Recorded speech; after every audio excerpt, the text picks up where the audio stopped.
6절입니다. 구약성경 1279페이지 아모스서 5장 4절부터 6절까지입니다.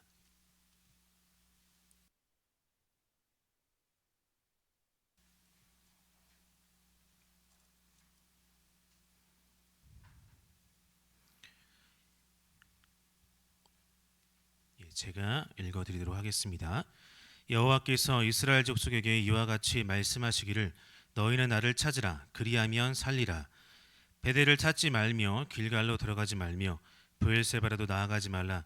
길갈은 반드시 사로잡히겠고 베델은 비참하게 될 것임이라 하셨나니 너희는 여호와를 찾으라 그리하면 살리라. 그렇지 않으면 그가 불같이 요셉의 집에 임하여 멸하시리니 베델에서 그 불들을 끌 자가 없으리라. 아멘. 네, 이 말씀을 우리가 다시 한번 한 목소리로 다 같이 읽었으면 좋을 것 같습니다. 우리 4절부터 같이 한 목소리로 읽도록 하겠습니다. 시작. 여호와께서 이스라엘 족속에게 이와 같이 말씀하시기를 너희는 나를 찾으라 그리하면 살리라. 베델을 찾지 말며 길갈로 들어가지 말며 브엘세바라도 나아가지 말라. 길갈은 반드시 사로잡히겠고 베델은 비참하게 될 것임이라 하셨나니 너희는 여호와를 찾으라 그리하면 살리라. 그렇지 않으면 그가 불같이 요셉의 집에 임하여 멸하시리니 베델에서 그 불들을 끌 자가 없으리라. 아멘. 이 말씀을 가지고 오늘 성문에서 완성되는 거룩이라는 제목으로 함께 은혜를 나누고자 합니다. 오늘은 좀 화면을 같이 보시면서 자료도 보시고 또 말씀도 함께 읽으시면서 오늘 말씀에서 하나님께서 우리에게 뭐라고 말씀하시는지 함께 은혜를 나누는 시간이 되었으면 좋겠습니다.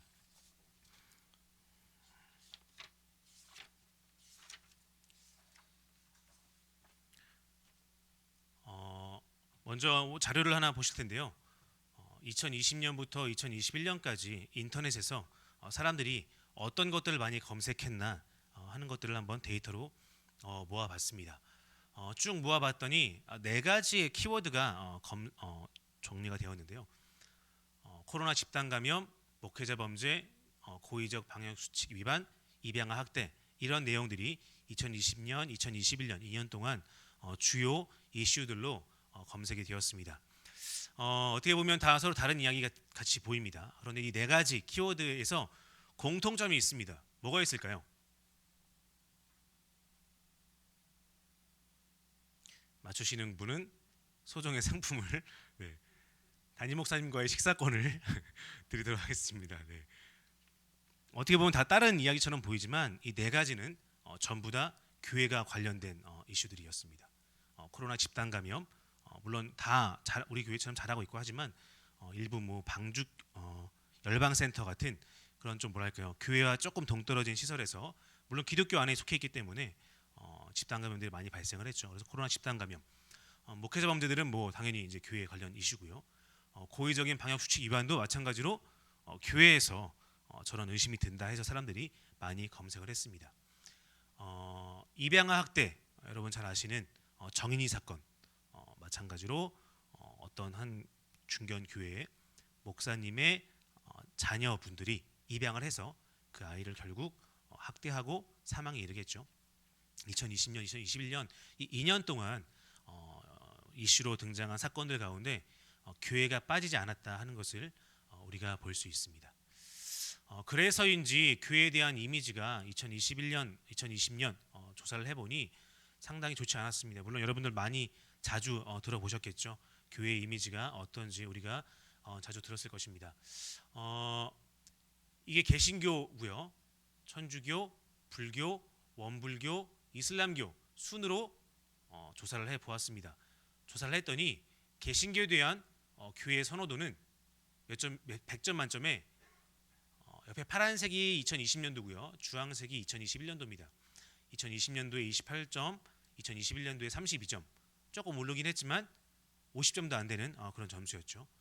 천주교를 가보겠습니다. 2020년, 2021년 50점을 획득을 했습니다. 교회에 비해서 한 20점이 높은 점수죠. 불교 마찬가지로 50점 정도가 됩니다. 원불교가 우리 교회와 좀 비슷하죠.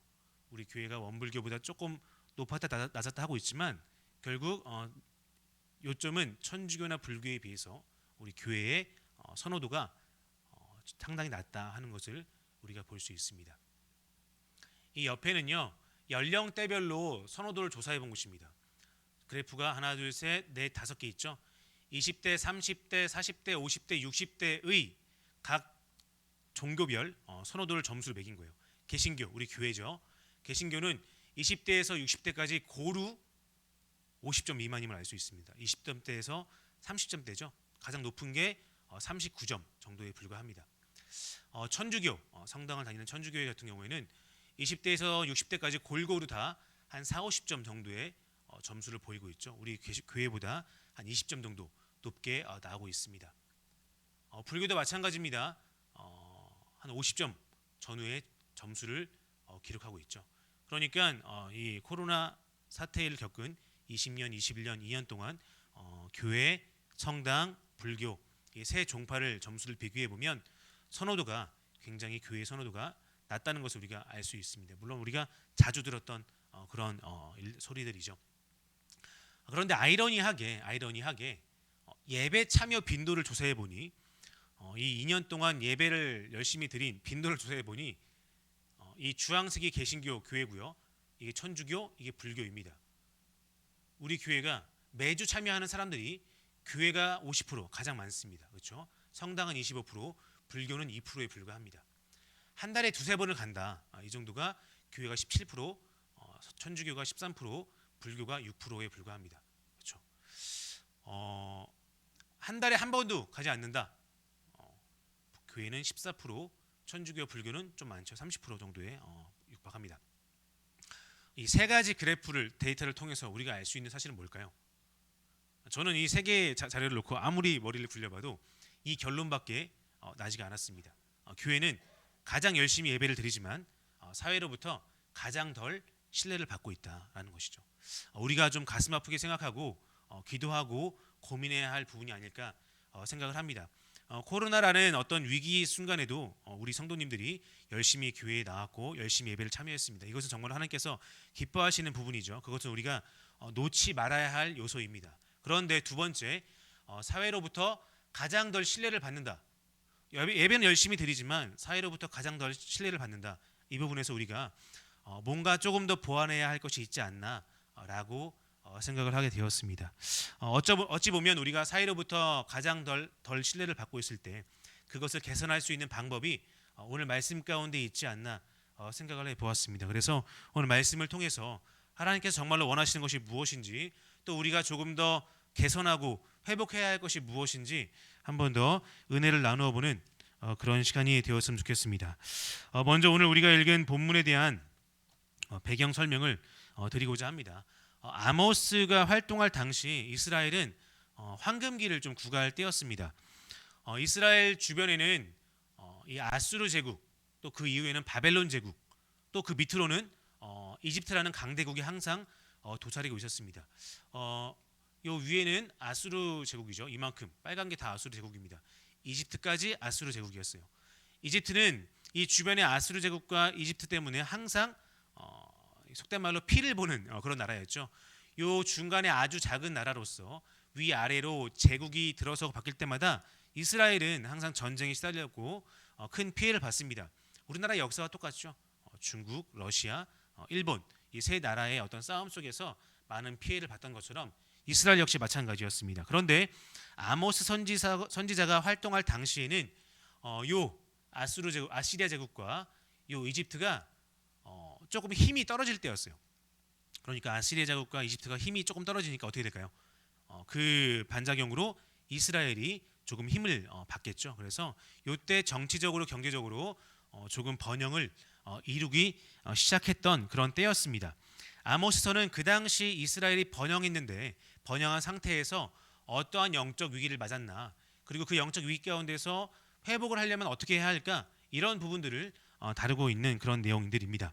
아모스서는 그 당시에 번영한 모습을 이렇게 설명을 합니다. 아모스서 6장 4절을 보면 이런 구절이 나옵니다. 우리 같이 한번 한 목소리로 읽어보도록 하겠습니다. 시작.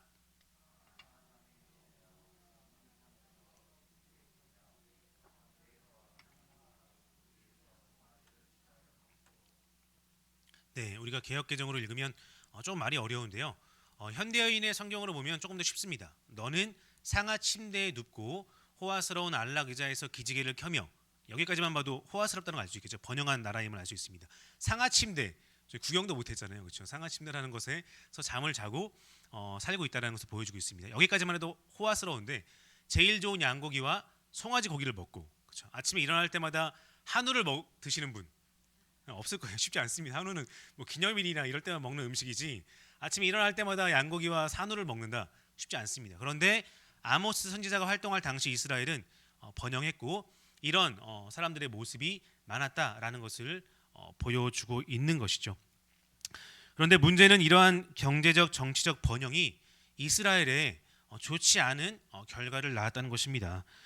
하나님께서 그 번영을 허락하셨다고 생각하면서 감사드리며 하나님의 일들을 더 잘 감당하면 좋았을 텐데 그 당시 이스라엘은 그러지 못했다는 것입니다. 그 번영 때문에 오히려 이스라엘 사회에 악이 생겨났고 악한 모습들이 퍼져나갔고 하나님 보시기에 좋지 않은 그런 현상들이 많이 발생했다는 것을 우리는 알 수 있습니다. 오늘날 경제적 번영을 이룬 기독교 국가에서 나타나는 폐해들이 이 당시 이스라엘에서 이미 발생했음을 우리는 알 수 있습니다. 그렇기 때문에 오늘날 우리가 아모스 선지자의 이야기에 다시금 귀 기울일 필요가 있는 것 같습니다. 이러한 배경 가운데서 우리가 읽은 4절 6절을 다시 한번 살펴보면 좋을 것 같습니다. 사실 이 구절은 좀 묘한 구조를 가지고 있어요. 4절부터 6절까지를 제가 좀 이렇게 눈에 딱 들어오게 도식화했는데요. 이런 말씀입니다. 하나님께서는 이스라엘 백성에게 이스라엘 백성이 위기 가운데 있지 않습니까? 타락했어요. 번영 때문에. 그 가운데 너희는 나를 찾으라 그리하면 살리라, 이 부분을 강조하고 계시는 겁니다. 그런데 중요한 건 뭐냐면 5절에서 나를 찾는 대신에 이건 하면 안 돼 라고 말씀하시는 거예요. 나를 찾으면 살지만 너희들은 베델을 가면 안 되고 길갈로 가도 안 되고 브엘세바로 가도 안 된다 라고 말씀하시는 겁니다. 그러니까 나를 찾으라 이 두 가지 강조하는 구절을 말씀하시면서 이 딱 중간 사이에 해서는 안 될 것들을 말씀하고 계시는 것이죠. 그러니까 하나님을 찾으면 살지만 그 찾는 방법 중에 하나가 베달로 가거나 길갈로 가거나 브엘세바로 가는 것은 아니라고 하나님께서 강조하고 계시는 것입니다. 잘 보이시나요? 여기가 예루살렘입니다. 예루살렘에서 베델까지의 거리가 한 18km 정도 된다고 해요. 또 예루살렘에서 요 밑에 브엘세바까지 쭉 내려가는 이 거리가 한 70km 정도 된다고 합니다. 베델과 길갈과 브엘세바는 그 당시에 예배의 중심지였습니다. 이스라엘 백성들의 어떤 조상들이 늘 하나님을 만나고 제단을 쌓고 했던 중요한 역사적 사건들을 경험했던 곳이에요. 그래서 시간이 흐르면서 베델과 길갈, 브엘세바는 이스라엘 백성들의 종교적인 중심지로 자리를 잡게 되었습니다. 그런데 하나님께서는 뭐라고 말씀하세요? 거기는 가지 말라는 것이죠. 베델과 길갈과 브엘세바가 과거에는 내가 너희들을 만났던 곳이고 너희들 조상이 나를 만났던 곳이긴 하지만 이제 너희들을 나를 찾을 때 베델, 길갈, 브엘세바 가지 말라고 말씀하고 계시는 것입니다. 그 당시 이 지역이 예배의 중심지였기 때문에 이스라엘 백성들은 그곳에 가는 것 자체가 하나님의 임재를 보장한다고 생각을 했습니다. 18km, 70km 먼 거리잖아요. 저희 집에서 여기까지 한 15km 정도 되거든요. 그런데 차로 올 때 뭐 20분이면 오지만 그 당시 사람들이 걸어가거나 했다고 보세요. 꽤 먼 거리입니다. 더군다나 70km면 꽤 먼 거리죠. 그 거리를 나가면서 걸어가면서 이스라엘 백성들이 생각했던 것은 뭐냐면 내가 이렇게 멀리 가서 예배를 드리는데 내가 이렇게 애써서 예배를 드리러 가는데 하나님께서 당연히 은혜를 주시겠지, 당연히 우리와 함께 하시겠지, 이런 마음들이 가득했던 것입니다. 먼 길을 나서는 그 자체가 하나님의 마음을 흡족하게 하리라 이스라엘 백성들은 생각을 했고 그 자체가 하나님의 임대를, 하나님의 은혜를 보장한다고 생각했던 것이죠. 그런데 하나님은 오늘 말씀을 통해서 분명하게 말씀하십니다. 거기에 가지 말고 거기에서 나를 찾지 말라는 것입니다. 이 부분에서 하나님께서 우리에게 주시는 메시지는 분명한 것 같습니다. 하나님께서는 우리에게 분명히 우리가 하나님을 찾기를 바라세요. 우리가 살기 위해서, 위기 가운데 우리가 살기 위해서는 분명히 하나님을 찾아야 합니다.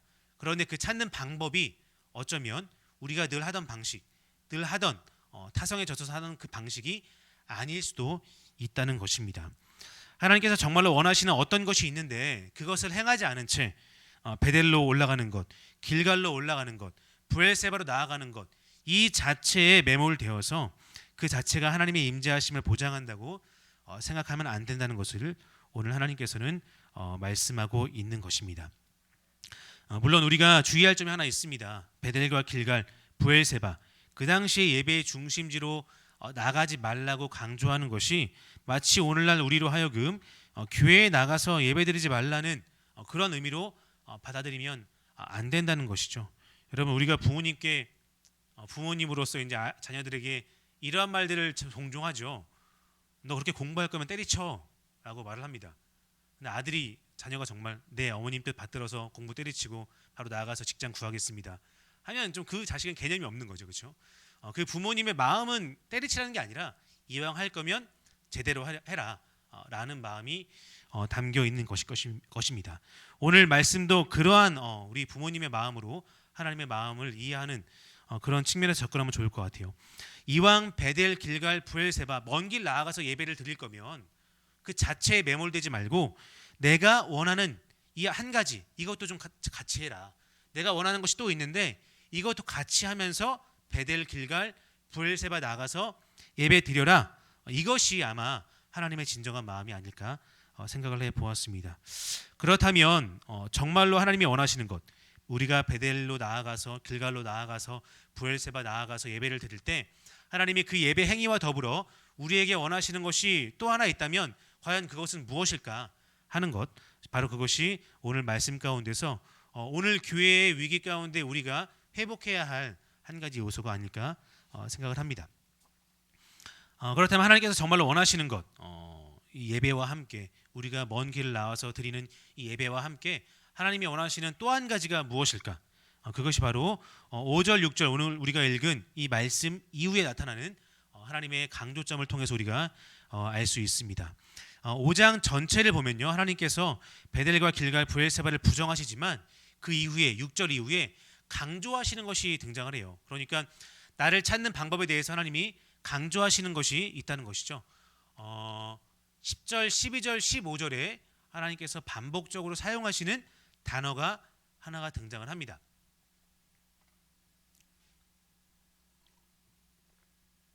네, 우리 10절을 한번 같이 읽어보겠습니다. 10절, 12절, 15절 같이 읽겠습니다. 시작. 무리가 성문에서 책망하는 자를 미워하며 정직히 말하는 자를 싫어하는도다. 너희는 의인을 학대하며 뇌물을 받고 성문에서 가난한 자를 억울하게 하는 자로다. 너희는 악을 미워하고 선을 사랑하며 성문에서 정의를 세울지어다. 만군의 하나님 여호와께서 혹시 요셉의 남은 자를 불쌍히 여기시리라. 아멘. 보통 우리가 말씀을 볼 때 하나님께서 강조하는 반복적으로 사용하는 단어가 있다면 그것은 하나님께서 강조하고자 하시는 바예요. 이 6절 이후에 나타나는 단어 중에서 가장 반복적으로 나타나는 단어가 바로 이 성문이라는 단어입니다. 하나님께서 성문에서 분명히 우리가 뭔가를 해야 함을 말씀하시고 있다는 것을 우리가 알 수 있습니다. 이 고대 이스라엘에서 이 성문은 여러 가지 의미를 내포합니다. 여러 기능들을 수행을 했죠. 가장 단편적으로 교통의 중심지였습니다. 뭐 당연한 것이겠죠. 성이라는 것을 들어가고 나아갈 때 성문을 통해야 하기 때문에 성문은 기본적으로 그 어떤 한 성의 교통의 중심지였습니다. 또 한 가지는 행정적 기능도 담당을 했어요.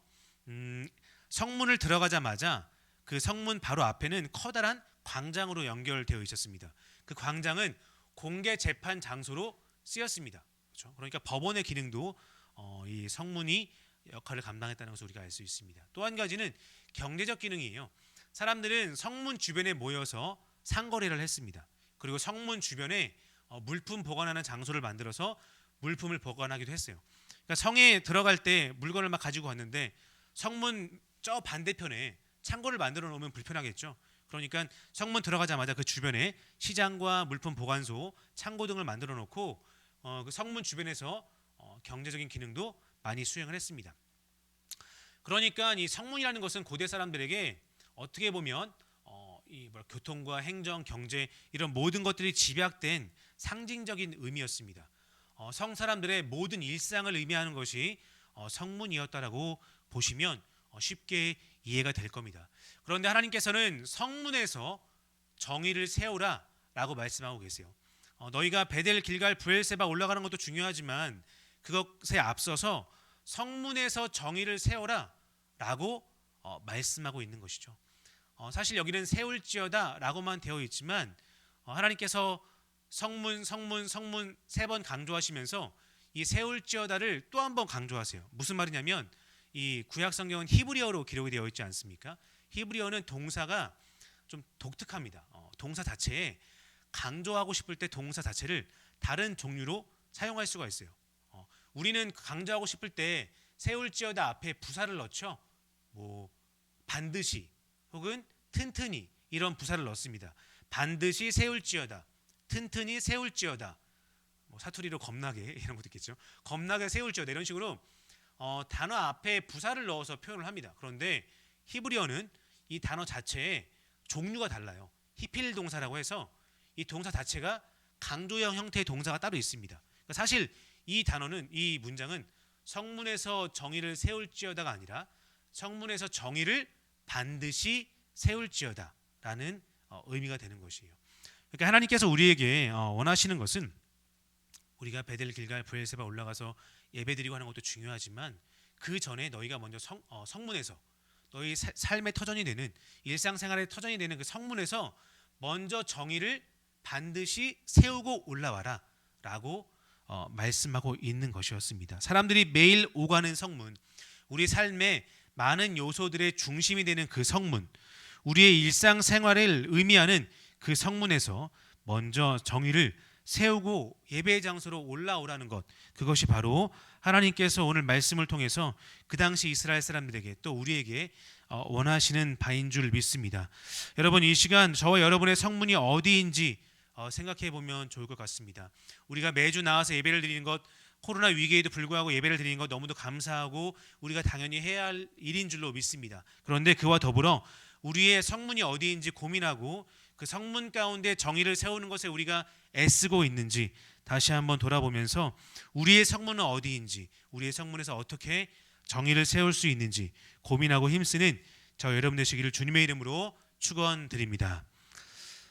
여러분, 우리가 자주 먹는 떡볶이 프랜차이즈 아딸 아십니까? 네, 아딸을 세운 그 대표는 사실 목회자의 아들이자 신학생이었습니다. 아버지의 목회를 보면서 아버지가 경제적으로 굉장히 어려운 그런 것들을 경험했습니다. 그럼에도 불구하고 신학교에 들어가서 목회자의 길을 걷기로 다짐을 하죠. 그런데 들어가서 이제 신학생활을 막 하면서 아무리 봐도 답이 안 나오는 거예요.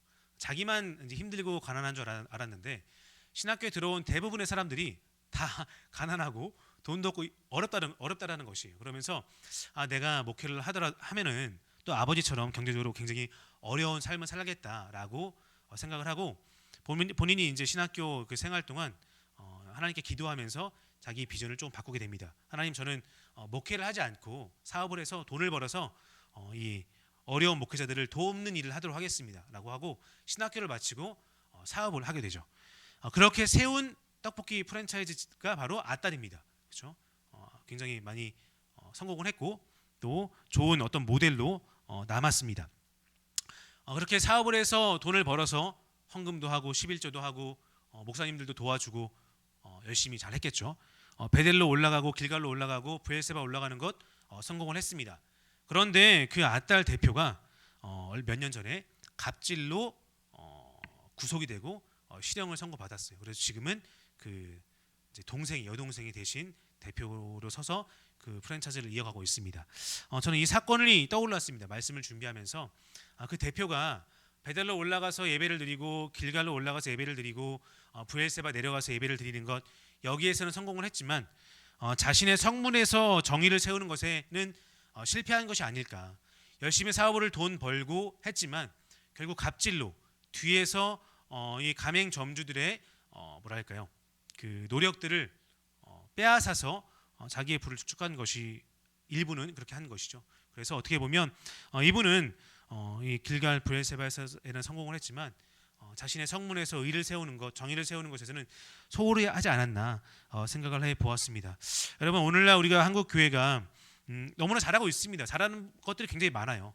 그럼에도 불구하고 아까 우리가 앞에서 데이터를 살펴봤던 것처럼 선호도에 있어서, 신뢰도에 있어서 많이 인정받지 못하는 이유가 바로 이러한 것들 때문이 아닐까 생각을 해보았습니다. 우리가 하나님 앞에 나와서 예배를 드리고 교회를 찾는 것 당연히 중요하게 생각해야 하지만 그것과 더불어 우리가 우리의 성문에서 정의를 세우는 것, 이것도 다시 한번 돌아보고 노력해야 할 때가 아닐까 생각을 해보았습니다. 어떤 작가가 이런 말을 했습니다. 행복은 강도가 아니라 빈도이다. 그렇죠? 행복이라는 것은 어떻게 거대한 뭔가를 채워서 얻는 것이 아니라 일상 가운데서 날마다 경험하는 것을 통해서 얻는 것이다라는 것이죠. 저는 그 말이 오늘 우리에게 주는 또 우리의 말씀을 요약해주는 그런 메시지가 될 수 있지 않을까 생각을 했습니다. 거룩은 강도가 아니라 빈도라는 것이죠. 거룩함이라는 것은 우리가 어떤 한 사건을 통해서 한 번의 예배를 통해서 강력하게 뭔가를 채워가는 그런 게 아니라 일상생활의 삶 가운데서 날마다 조금씩 채워가는 그런 빈도의 문제일 수도 있다는 것입니다. 거룩은 강도가 아니라 빈도라는 것이죠. 매일의 삶의 현장에서 조금씩 형성하는 것, 그것도 우리의 거룩함에 있어서 굉장히 중요한 요소라는 것입니다. 우리가 일상생활에서 날마다 조금씩 정의를 세워나갈 때 우리가 베델을 찾아 올라가 세워가는 거룩함도 중요해지는 줄로 믿습니다.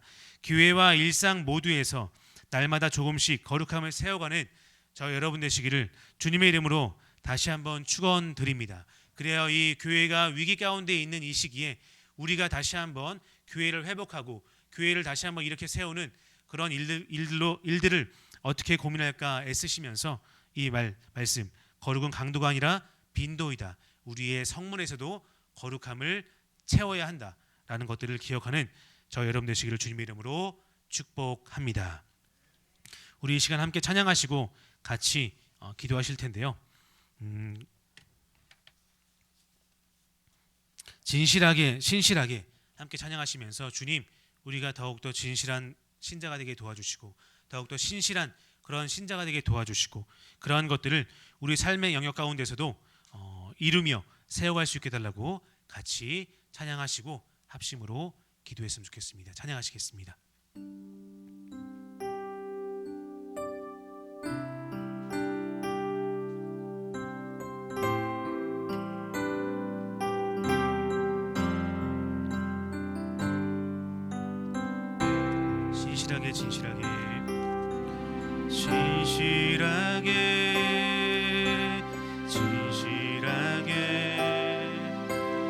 거룩하게 살게 하소서. 진실하게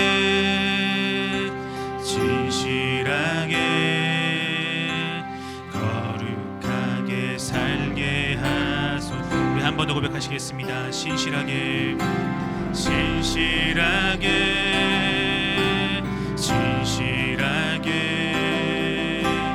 거룩하게 살게 하소서. 진실하게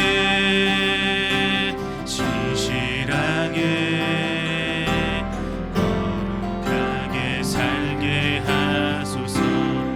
하나님, 나의 마음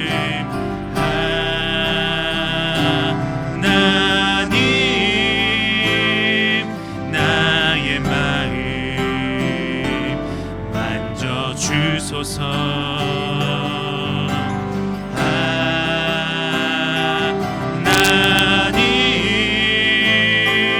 나의 영혼 새롭게 하소서. 진실하게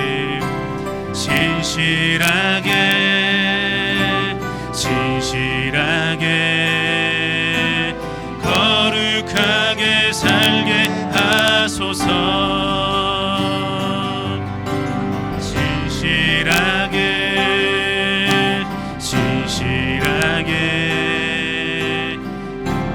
거룩하게 살게 우리 같이 고백하시겠습니다. 하나님, 나의 기도 하나님,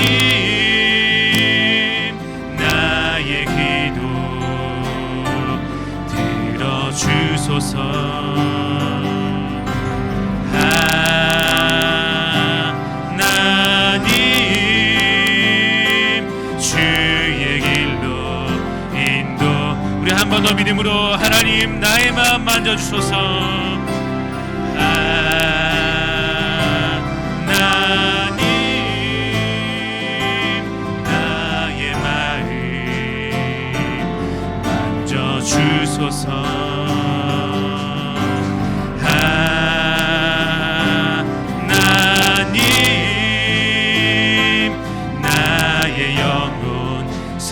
한 번 더 고백하시겠습니다. 하나님 나의 기도 들어주소서.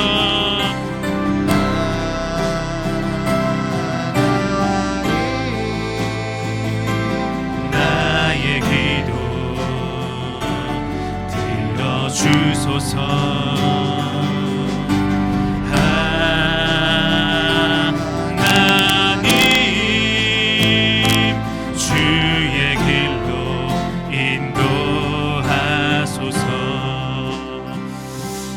기도했으면 좋겠습니다. 하나님, 우리가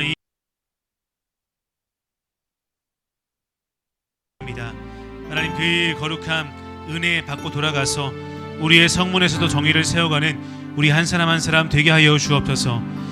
우리는 연약하고 부족하지만 주님, 우리가 그렇게 기도하고 결단하며 나아갈 때 주님께서 우리를 붙들어 주셔서 우리가 우리의 성문에서 하나님 거룩함을 세워갈 수 있고 정의를 세워갈 수 있도록 우리를 붙들어 주실 줄 믿습니다. 주님, 우리가 그렇게 주님 믿고 의지하며 우리 성문에서도 하나님께서 원하시는 거룩함을 세워가는 정의를 세워가는 그런 믿음의 사람 되게 해달라고 같이 합심으로 기도하도록 하겠습니다. 기도하시겠습니다. 아버지 하나님, 오늘날 우리가 다시 한번 주님께서 주시는 이 은혜를 가지고 돌아가 우리의 성문에서 정의를 세우고 거룩을 세워나가는 우리가 되도록 인도하여 주옵소서. 아버지 하나님, 우리가 교회에 함께 모여 하나님의 몸된 이 성전에 함께 모여 아버지 하나님 예배를 드리며 주님께서 주시는 그 은혜를 받고 돌아갈 때 주님, 그 모든 것들 다시 한번 우리의 삶 가운데서 우리의 성문에서 어떻게 세워갈지, 어떻게 정의를 세우는 데 사용할지 고민하며 나아가는 우리가 되게 도와주옵소서. 주님, 많은 사람들이 한국교회가 위기라고 말하고 있습니다. 한국교회가 사이로부터 지탄받고 있다고 하나님 분석하고 있습니다. 주님, 그 가운데 우리가 해야 할 일이 무엇인지 고민하며 기도하는 우리가 되게 하여 주옵소서.